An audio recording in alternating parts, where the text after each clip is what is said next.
Hace 2 semanas se conoció que el primer ministro de Reino Unido, Boris Johnson, fue ingresado a cuidados intensivos debido a los síntomas que presentaba de COVID-19. Tras varios días, su estado, por fortuna, fue mejorando considerablemente, fue dado de alta y hoy se encuentra en su casa recuperándose.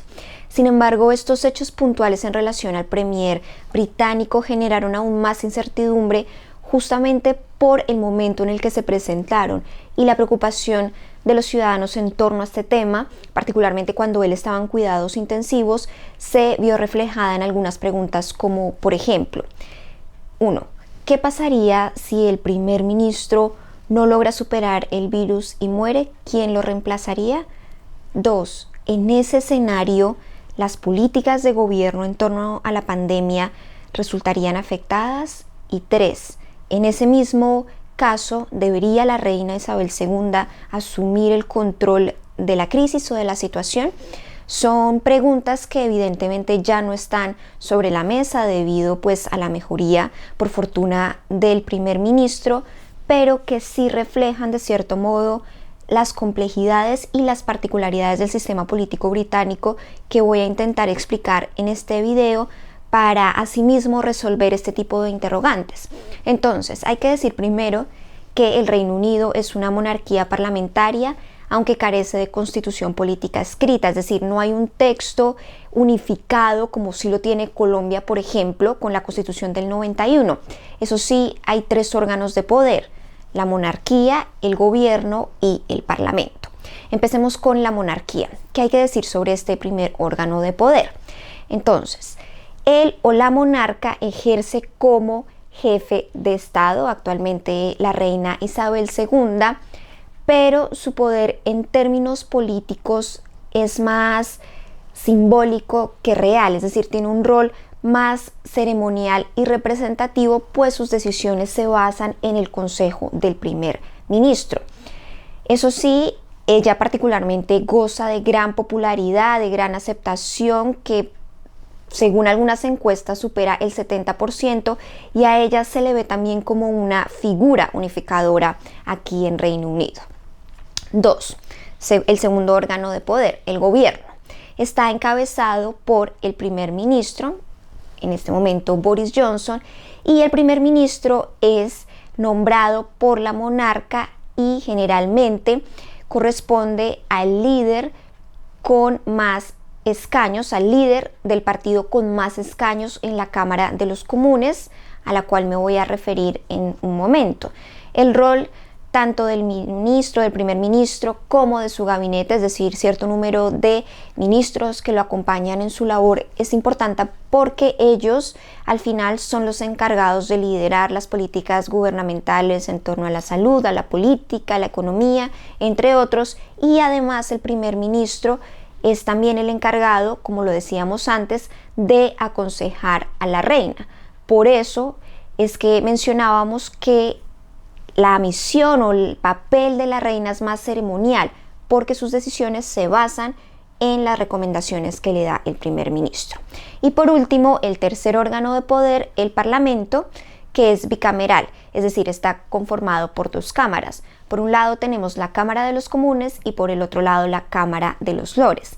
La Cámara de los Comunes, paradójicamente, es la cámara baja, pero la que tiene o la que desempeña un papel más importante.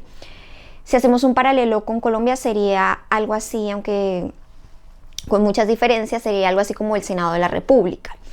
Los miembros de la Cámara de los Comunes son 650 en total y ellos son elegidos democráticamente a través del voto en los distintos distritos electorales del Reino Unido y se encargan, entre otros, de liderar y tramitar distintos proyectos de ley y además se encargan de ejercer control político al gobierno, al primer ministro. Y por el otro lado pues tenemos la Cámara de los Lores, que es la Cámara Alta, pero aquí viene una particularidad interesante porque sus miembros no son elegidos por voto democráticamente. Son en este momento 793 en total, 26 son obispos de la Iglesia Anglicana y el resto son nombrados por la reina con asesoría del primer ministro.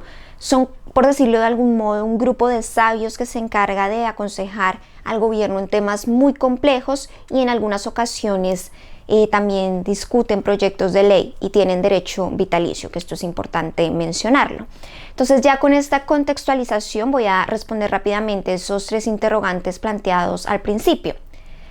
¿Qué pasaría si el primer ministro muere o resulta incapacitado por alguna otra razón?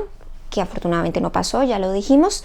Pues aquí en Reino Unido no hay una figura tan clara de reemplazo como si la tiene Colombia o Estados Unidos con el vicepresidente. Aquí, en ese caso, sería la reina Isabel II la encargada de elegir al nuevo primer ministro de una lista enviada por el partido con más escaños en la Cámara de los Comunes. Recordemos, los miembros del Parlamento que son elegidos por voto.